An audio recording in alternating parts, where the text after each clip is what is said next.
and welcome to Steps to Leap Podcast. My name is Rochelle, and we are here with a wonderful guest. We're going to talk about my friend's journey to God and all the other things that he has been blessed with. Sit back and enjoy and be inspired by my friend Sylvester Clarke's story. So, hello, Sylvester. Hello, Rochelle. How are you? I'm doing fantastic. This is so good to see you after all of these years. That's a very long time. Yes, I'm so good to see you. So, Sylvester, we are here in your studio. Yes. But before we share a bit about your studio, let us know a little bit of Sylvester. Who is Sylvester? Well, that could take you 2 weeks, but I guess I give you a short bit of who I am and where I am at this point. I am Sylvester. I call myself Adelabu. That's the African name that I use because of my business. But as a child growing up, I always had problems reading and spelling. So I didn't know what it was at the time. As only as I got older, I understand why I had problems reading and spelling, and that was a real hindrance to me as a child growing up. My father couldn't understand it either, and he's really bothered me and harassed me a lot because he wanted me to read and spell my other brothers and sisters. So it's only after I growing up and then I have probably and stuff like that, going to school and had little challenges. I had some very nice teachers at school though. I remember Miss Welch at not Miss Welch, Miss Griffith. Miss Griffith at St. Mary's Mangrove. No Ryan Weeks. She was a fantastic person. She's encouraged me a lot at school. And then other little Miss McCarthy too. Those are the teachers that really inspired me at primary school. At Princess Margaret, there was Mr. George Calendar. Then there's Miss Griffith. She eventually came over to secondary school, and she again was my class teacher. I don't know how come Laura worked with me that way, but she was always encouraging me as a child growing up, and always encouraged me, don't worry, you can't read and spell, just try. Yeah. And then there was Miss Welch at Princess Margaret too. She teaches art, and she was always encouraging. I always like to art, work my hands. So those were the things I had doing as a child growing up. But then growing up, I started to work and stuff. I didn't think I could be able to work because not being able to read and spell, I thought I would not be able to live. But then my mother died when I was 13 years old, and that was not a devastating experience. I thought, well, I definitely can't live now. I mean, she's the only person that had this encouragement and stuff. Yeah. But after her death, I just keep on trying. Then I left from secondary school, and then I started to work, do welding and do all kind of other stuff. And do my craft, do tie-dye, do a lot of different things. Then I went to Trinidad to the CUC to do again to help improve myself. Yeah. But that didn't work too well, and I got married, and that was another story. Because I guess I didn't understand a lot of stuff, and the marriage didn't last. I eventually got separated. I came back to Barbados, and then that's where I am now.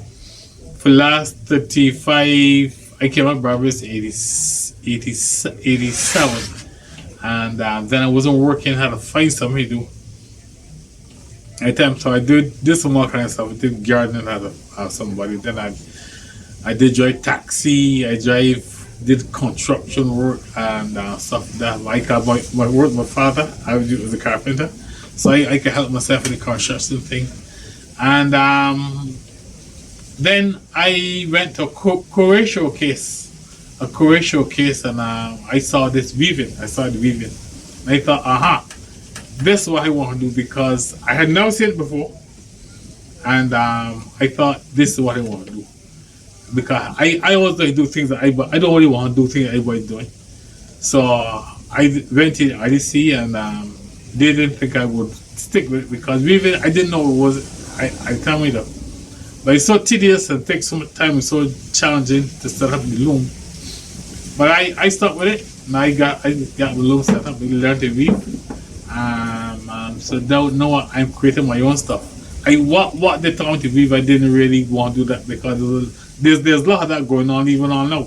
Yeah. So I started to create my own products. So, and that is what you are sustaining yourself with right now. Yeah, that's what I'm sustaining right now. So you heard Sylvester went through a lot, and he worked, he did a lot of things until you settle what you were saying, your calling, and you're doing it right now. Yes, I definitely say that. Yeah. So before all of this, how did you come up? How was childhood for you? And like before you know God for yourself personally. My mother was a very serious Christian. She grew up. She carried as a church, and I like church. So we would go to church on Sabbath and stuff like that. And then my father, he didn't really like too much church thing, but he was more into the Sunday thing. Mm-hmm. My she didn't really want to get connected with him, so she would also send us to Sunday school. Mm-hmm. We go to just on Saturday, go to church on Sunday night time. Mm-hmm.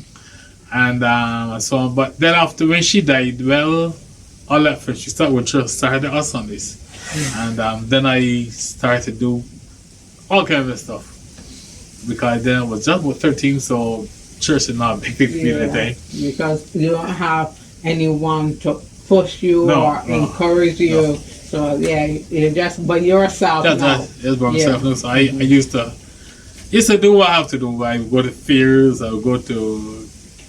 I didn't used to really go to I never had dances or stuff like that. Mm-hmm. Or drink alcohol or smoke cigarettes. I never really got involved with that stuff. I just said that was not me.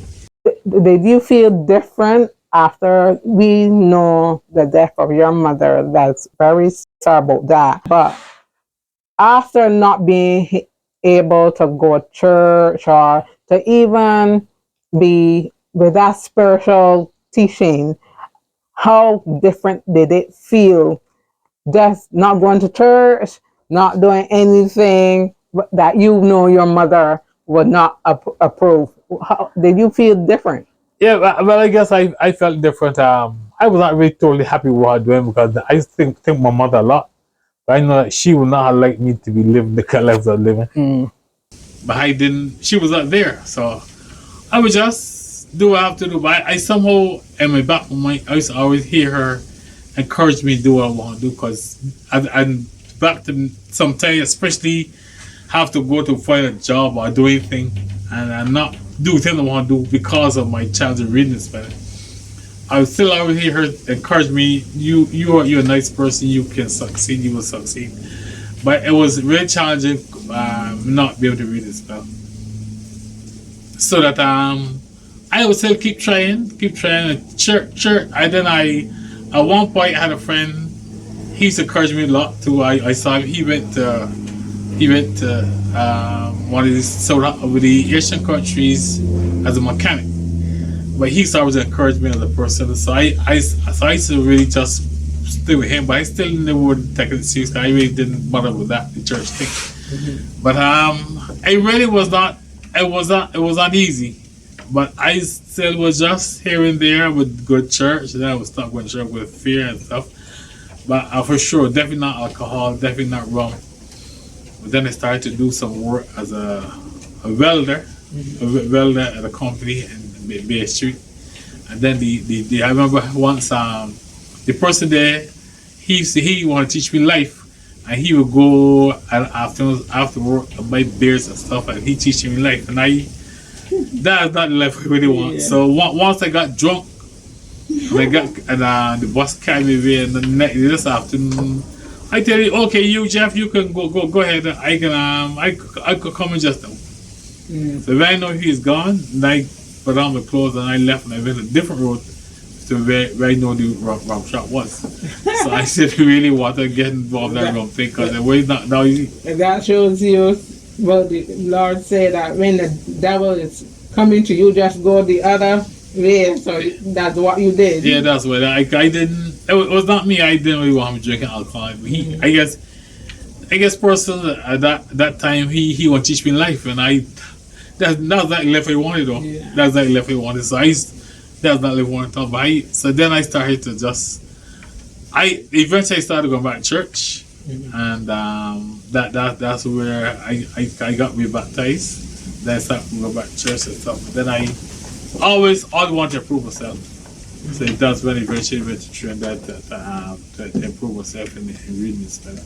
So before Trinidad, as you say, you got rebaptized. So when did you tell yourself, or when did God call you or whisper to you and say, Sylvester, I need you back to me? So when did he really come, and when did you surrender to him? I don't know at what point that was, but I guess I don't know at what point, but I know that I was going to church off and on, but I don't know what point that happened. I don't know what year, what time. It probably was around 75, 74, 75. And as I said, my friend, he would encourage me to go to church. But it wasn't nothing dramatic. It wasn't nothing really.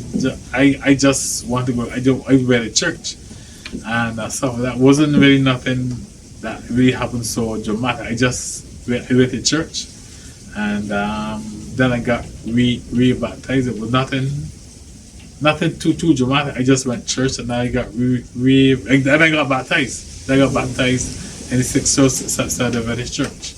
That's something that you can really see, that although your mother died and then you were left to do what you want, but because of your mother's teaching and she nurturing you in the Lord, although you grow up, you just automatically went back in church, just natural, because it was in you from the foundation. So that is what happens to a lot that who have been raised up in the Lord, and as the Bible say, train a child in the way he shall go, and when he's old, he will not depart from it, or even if they depart, he will come back. So you could say you're a prodigal son, right? Yeah. So, and that is very good, because it's better people come to the Lord now, especially in this time. You have to come to the Lord. So let's talk about why did you decide to go to our sister Trinidad? I want to improve myself with the reading and spelling, and try to my intention was to help other person myself, not be able to read and spell. I didn't necessarily want to be a pastor, because that was not I think it's my calling. But I want to help person myself. So I went to the college in Trinidad to get to understand more with the Bible, and more to understand how more people think, and get to understand more how what people do, what they want to do. So that's why I want to understand that, understand more personal how they behave. But that didn't really work out the way I wanted to work out, because not being to read and spell. So did you find out why you could not read and spell properly? At that point, I didn't know what it was. At that point, I didn't know what Charles was. It was only after I came back to Barbados that I got to ask what Charles was. That was just about 30, 35 years ago that I understand why I couldn't read and spell. I didn't know what it was. At the point, I just wanted to be able to help myself and help other persons, but I didn't know what the challenge was. And what did they tell you it was? I'm the dyslexic, the dyslexia, and so that's why I had probably with the spelling. The dyslexia is not a sickness, it's not a disease, so you can't be cured from it. I've done a lot of research and stuff over that. the 37 characteristics of the dyslexia, and to consider dyslexia, you have to have 10 different characteristics, and I probably have with 12, and so that then when I got to understand that, then I understand. Okay, right. Now we understand why people couldn't read this, but I mean, I could spell apple, but I couldn't spell the, and my father couldn't understand it either. Yeah. I mean, I guess you're saying spell the now half off, and I couldn't spell it. Same way the is. I just couldn't spell it. My father could not understand that. So that only after I got big, got an adult, then I got to understand about dyslexia and how it affects persons, that kind of thing. So that then I started an organization called the Business Star Dyslexia Support Organization. That was person myself. But a registered charity that I need to really get it going again, because but I want to find somebody who can help me to help other person me to really spell, so I teach. There are many persons I meet every day. There are a lot of persons in my church too that has problem reading and spelling, and they want to be able to read and spell. So any person will embarrass you if you I read okay, but I know who I am, I know what I can do, and people I don't really I tell people, I tell them if I go somewhere I do anything. And I doing a class. I did many different classes, many. And I let the teacher know I have problems with spelling, so you need to help me here. And anything I do, I nobody can embarrass me, but a person will try to embarrass you and stuff like that. But so that other persons want to be able to do what I have to do without that challenge. Yeah. So I want to have some place where I can go, person can come in, especially adults and children too. Yeah. So that they can help themselves to be able to read and spell, because it's a real challenge not able to read and spell. Yeah. It is, and I remember a friend of mine, again, yes, in church. I wasn't aware it was so wide spread in Barbados, and a friend, he came to me asking me to teach him to read. That was before the stroke and everything, and you will not believe that he was not able to read and spell. It's so true what you said. Once you know yourself and you know you are capable to do, the sky is your limit. Yeah. So, but to know that there's a lot of persons who have problems reading and writing, I was so surprised. And knowing you and knowing your story of dyslexia and all the things that you were doing, and when I remember when I read an article about you going to CUC, it was like, what? And I was so happy to see that, although it did not work out the way he wanted, but that he pushed and show anybody that wants to learn that they can go to school and be successful. Yeah, I always my father too. And my mother more so though. She's always encouraged me. I can be successful. Yeah. I guess my father, I think he wanted to help too, but he didn't know how to. Yeah. But he used to always try to do his bit, and I guess he just didn't know how to do it.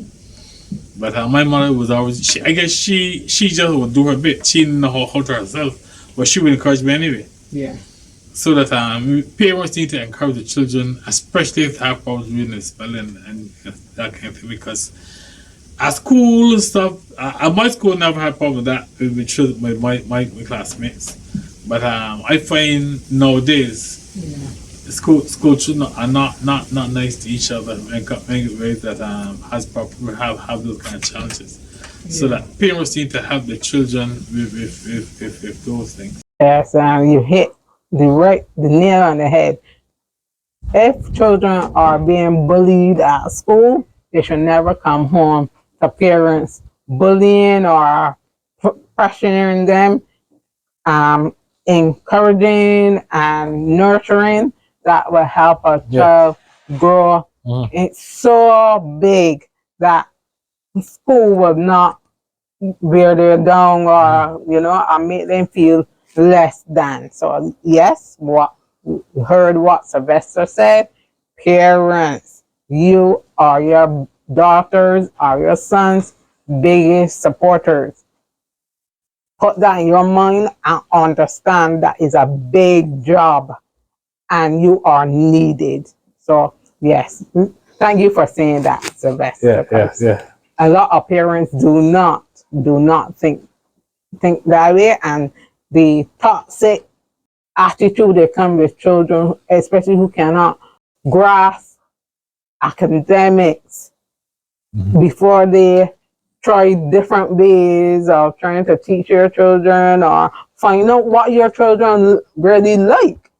Because a lot of children do not like reading. They might like making things with their hand, but a lot of parents are the children's biggest enemy sometimes. And it's very sad. But we pray that one or two parents will hear what Sylvester have said and make a change. Yes, for sure. So you went in Trinidad, school did not work out the way you wanted. So what did you do? Well, I got married. I had 2 children, and that didn't work with itself. And then I eventually came back to Barbados. I was separated. I came back to Barbados. I'm still going to church though. So I came back to Barbados, and then I wasn't working, so I had to find something to do. So then I started doing taxi. I did gardener work at some person. I did construction work as a work my father, like doing as a carpenter. So the brother of my church, he had a construction company doing carpenter sites, and there's another brother for church, Brother Lowe, fantastic person. So he was the person responsible for the job, and he told me that come and let's do this thing. So he encouraged me to come work as a carpenter. I time I work in church, helping him work in church. Our church, by Flips, so the Village Church. He told me, man, come in, we have this job to do the whole time. So I must come and work on it. I said, no, but I'm not working, so I come and work on the site. And I worked on that site, and then the contractor was a nice person. And eventually I left that job and drove taxi. Then I did gardening. And then I heard about a job at Ministry of Education. So I went there to be a watchman at the Ministry of Education. And the person that I was speaking said, you can't run that. I tell her, well, what is it going to do? She said they need a carpenter. So I said, I'm a carpenter. And she told me what to do and where to go and apply. And I went and applied, and then I got a job as a carpenter with the Ministry of Education for the last 21 years.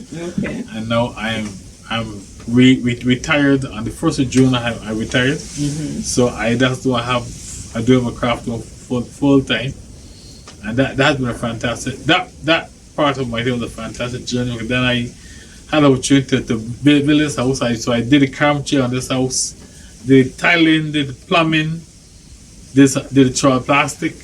Only important thing I didn't do is electricity work. I guess I did electrician. I didn't want to take a chance of that because I was getting burned out of my house. But did you hear that?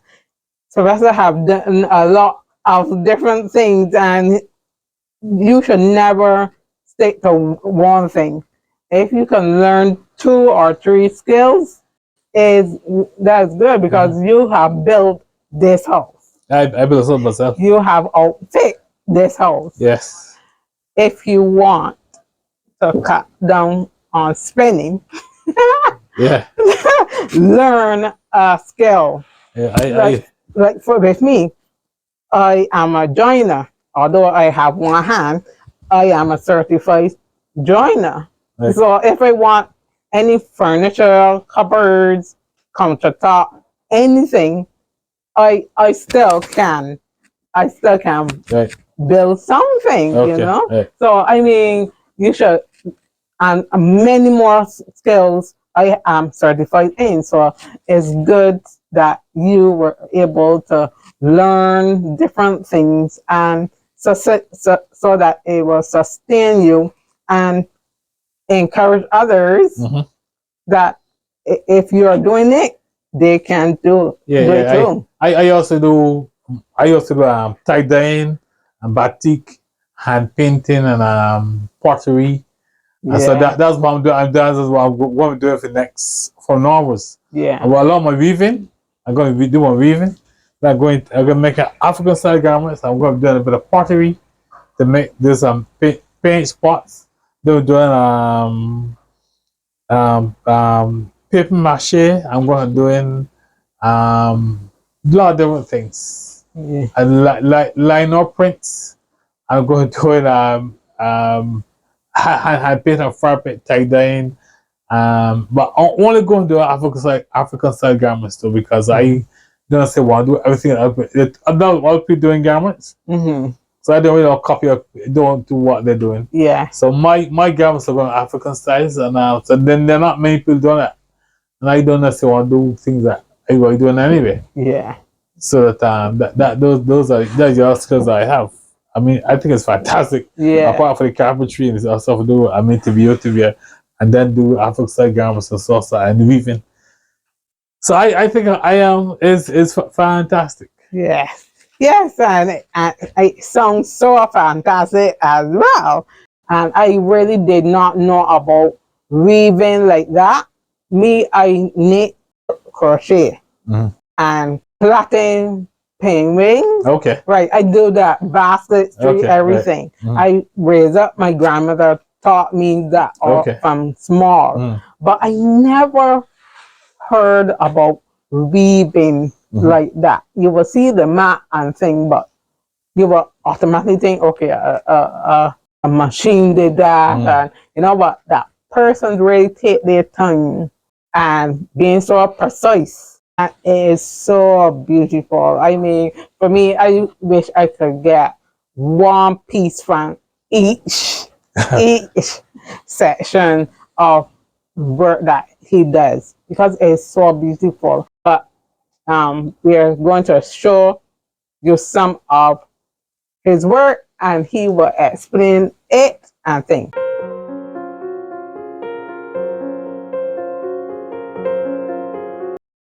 So you just hear me. So we're here before we see all the other pieces. He's going to demonstrate how he set up and start and do his craft and his beautiful craft. Right, so I'm weaving a piece of fabric. I'm using wool. This is the shuttle. This is bobbin.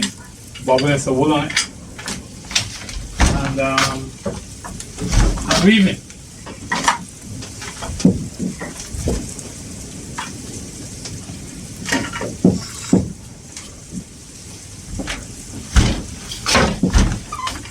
I have to use my feet and my hands. So my feet are moving these.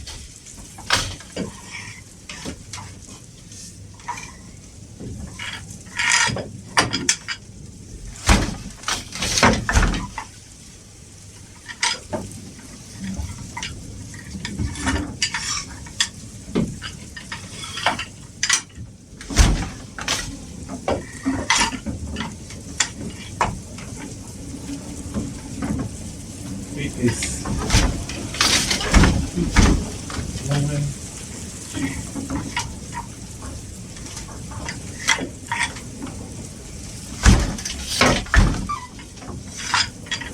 This.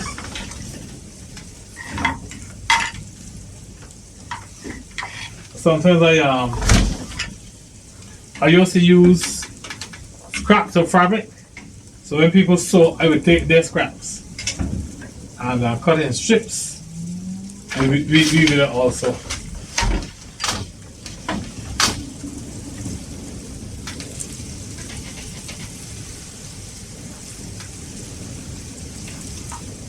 So how long do say mat by say 2 feet, say 2 feet by 2 feet? How long do that take? Well, off? first I have to set up the loom. This what I'm weaving here is this is about 25 inches here. That is about 25 inches here. And I'm using this is this reed. This is a 15 dent reed and it has 15 threads, 50 holes per inch. So that 15 by 25, that's about 300 threads. I know probably get that figure wrong, I'm not sure. But I depend on the threads that you do, then have to go on something called a warp board. Take out the warp board, put it on the headers, put it on the back beam, in the back beam in the back there. Straight up these headers, straight up this reed. After I've done that, then I can start the weave. That process will take about at least 6 hours to get it done, get loom set up. After I've set up, then I can start the weave. And to weave a piece of fabric, if I have a piece of fabric, it'll probably take me, depending on this fabric here, a yard of fabric here will probably take about maybe 4 or 5 hours to weave a yard of fabric. Okay. Then after weave the fabric, then I can make what I want to make with it. And this is years of practice. Yeah, well, for you to get it, depending on what you're doing. If I was on a flat, I would do a different setup for the loom and stuff like that. So they're different. They're different stuff to do different things. And so depending on what you're doing, then you can do different. So there's one loom there, a small loom, like this other big loom. That loom can do something 64 inches. This one, okay. that one do this one do something 27 inches, the widest. And then the other loom something 16 inches. This a small loom I have in like this. The weaving is a very time consuming, but it's also really nice because then you've created your own fabric, and that's the sweet thing I like about it. Really, that I have created this piece of fabric, and there's none other piece in the world like this that piece of fabric that so Yeah. then my customers, the customer like they do is that's the only piece of fabric, like that only piece of bygone stuff, so they can know that is the only bag that they have, and they don't have to worry about what other people have in their stuff. Being original. Yeah, being original. Yeah. That's why I love to like work myself. This is a bed throw. It is 64 inches wide. 64 inches wide. And 60 inches wide and about 72 inches long. So that's a bed throw. And that is Barbados colors. This is in the there, Barbados yeah. colors. This is Barbados colors. Yeah. A bed throw. Then there's some other. These are some clutch bikes.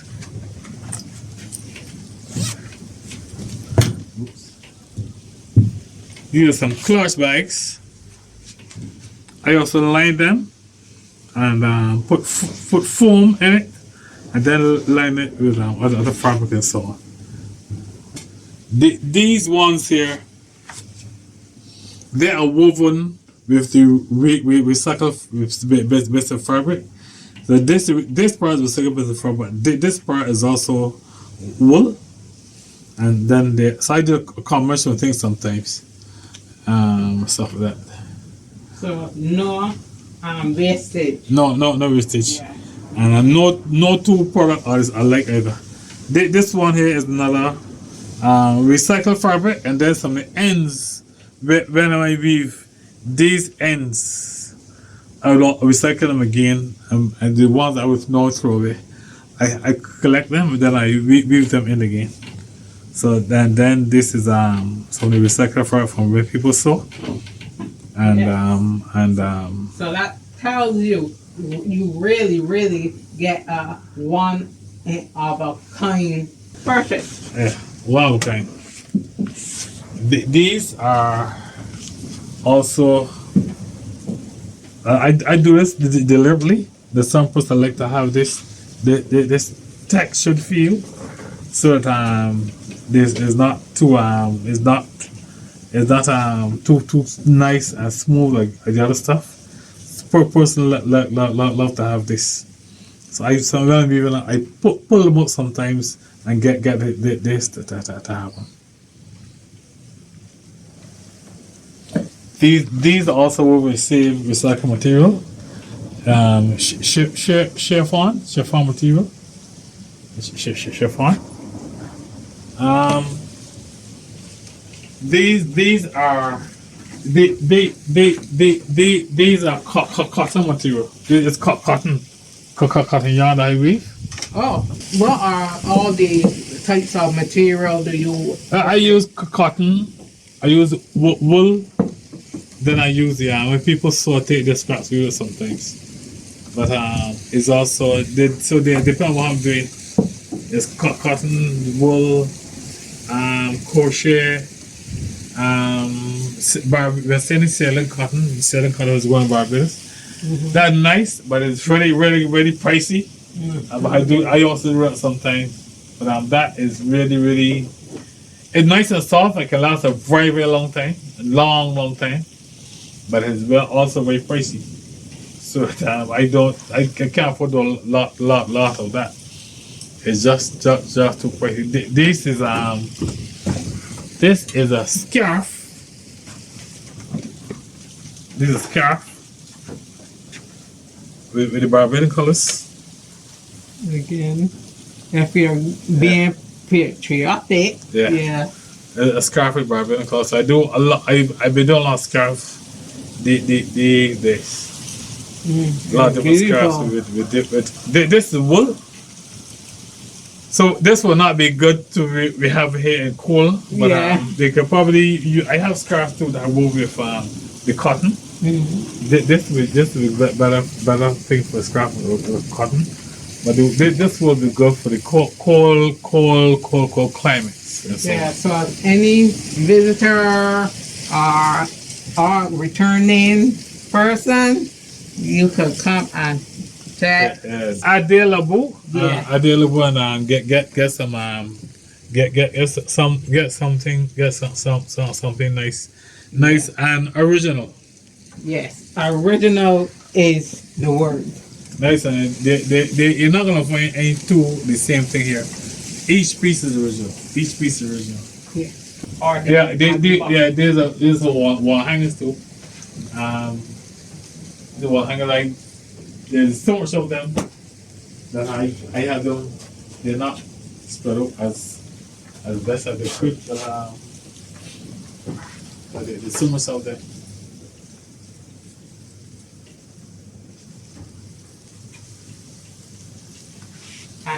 And each one have a story. Each one has a story. Each one has a story. This one here is the Savior. This one.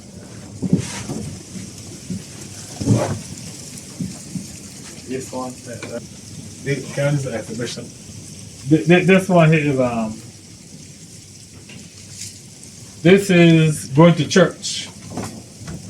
This going to church in the village. So this day is going to church, but then the other people are going to the standpipe to collect water and so on. But they're collecting water. These people go home after collect the water.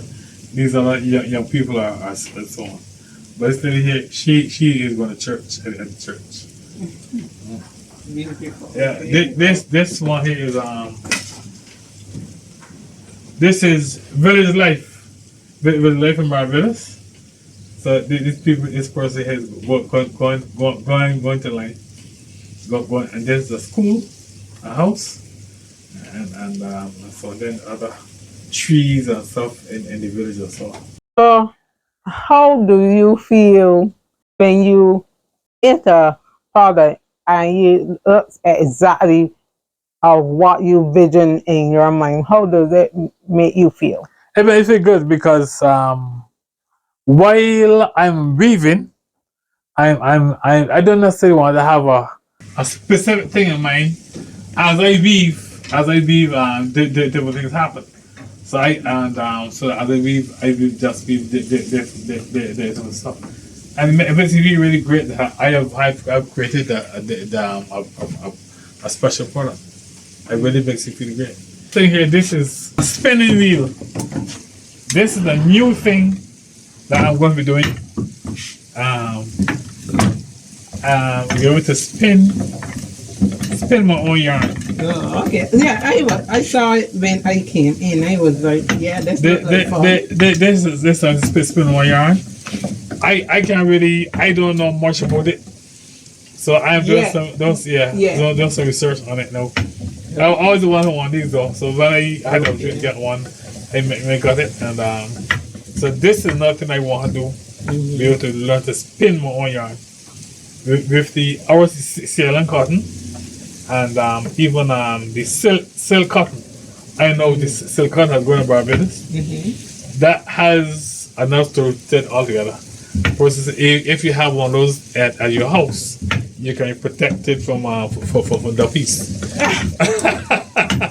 I never heard about that. The silk cotton has psychology has many different stories in it. Many different stories and stuff like that. So that's what I want to be able to do, to spin, get it silk cotton, and you have to get some with it, and then you put it on this, and then I can get yarn for spinning it, or even the wool from sheep. We don't have a lot of sheep in Barbados, but if I know somebody who has sheep, I can get some wool from the sheep, and also even or any other fiber, maybe even the banana leaves, then the banana, and then dry it out, shred it, and then you use that to weave it. The banana thing is very, very strong, very, very strong. There's a I watched in a video, I think so, it's Kenya or Ghana. A person them doing take a banana, the stuff that I throw away, and then they put it in a machine and making different rugs, and I understand he planned to do some hair with it. That's why I don't necessarily want to do the hair thing, but I want to be able to get that, and I will not apply. I plan to apply when I do with that. I'm gonna be weaving stuff. One of the kind of stuff for personal, for my customers. I am not planning to do the mass production of anything. Just one of the kind of stuff. Another thing that Sylvester will, I know you will do it. I would. That's not aspect of what I'm doing here. No, especially now I'm retired. That's I'll be doing that. So that's nothing I would definitely do. How do you feel to know that the Lord has blessed you with all this stuff? How do you share this talent, and what else the Lord has told you to share with Barbados? I feel really great that I could be able to do this. I would love to share too, but the loans are very expensive, and so that I had to find somebody who best sponsor so a young person can get to learn, can teach the young person to weave. A loom like this, it could cost about $3,500, and that's just a loom. Then everybody had to get a walkboard, they get shuttles and bobbins. So to do, I want to do I was doing a project to get. I had us to do a project for about 10 persons. It will cost about $40,000 for the looms and material stuff like that. And I can't find anybody who will give it a sponsor that because it is so expensive. Barbados, please, and even outside, you have heard what Sylvester would really would like to do to teach who that are our fathers that have been using, and it's a good thing to pass down in generations and generations, but he need the support from private or public entities. So please, if you can, support Sylvester and his mission to share weaving in Barbados, and whoever else want to learn outside of Barbados. If you can help, it's his calling, and you want to learn and take it back to others, get in touch with Sylvester and prayer, because anything with prayer and you believe, it will come true. What in life are you very immensely proud of? I am proud of the fact that I could create this.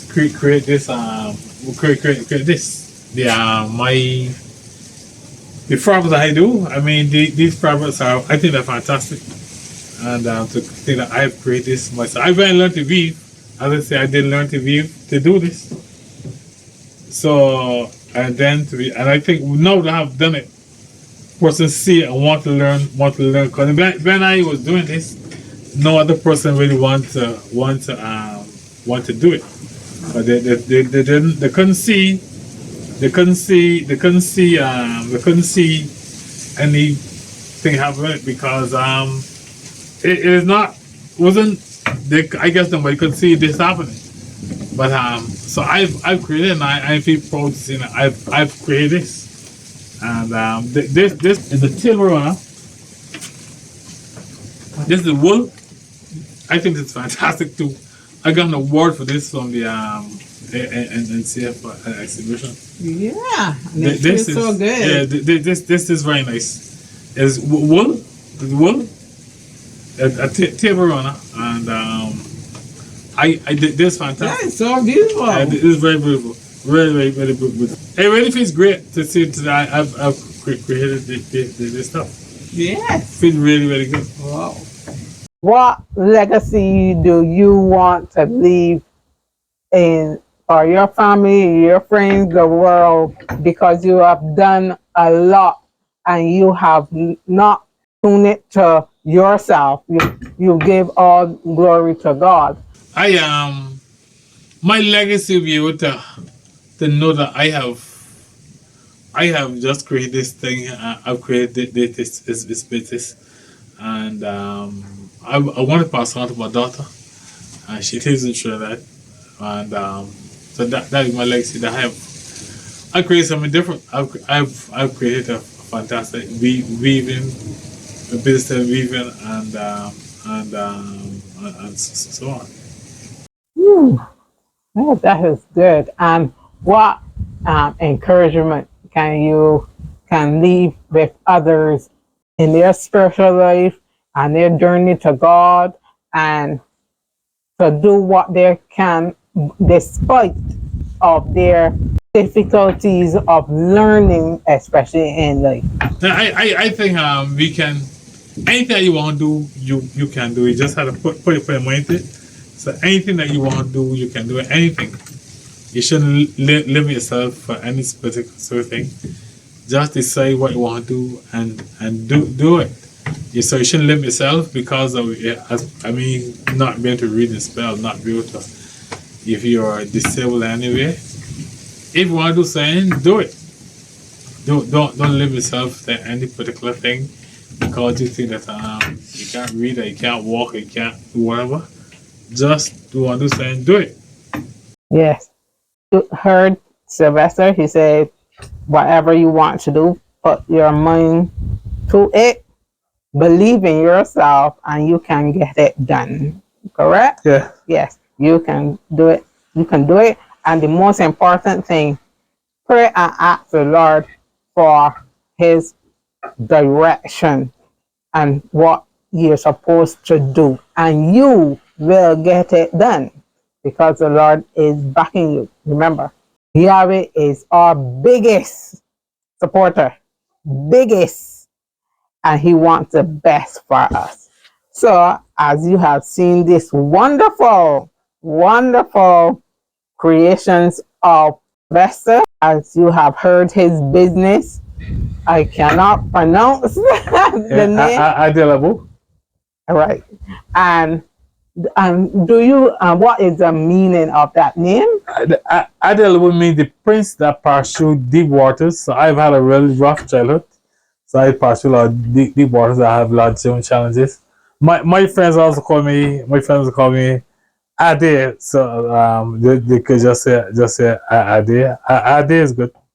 And did you? It's so wonderful that he found a name that express you and what he have achieved today. Yeah. Ade. Yeah. But I can say Sylvester easier for me. But Ade. Yeah, that's a beautiful name as well. All African names are beautiful to me.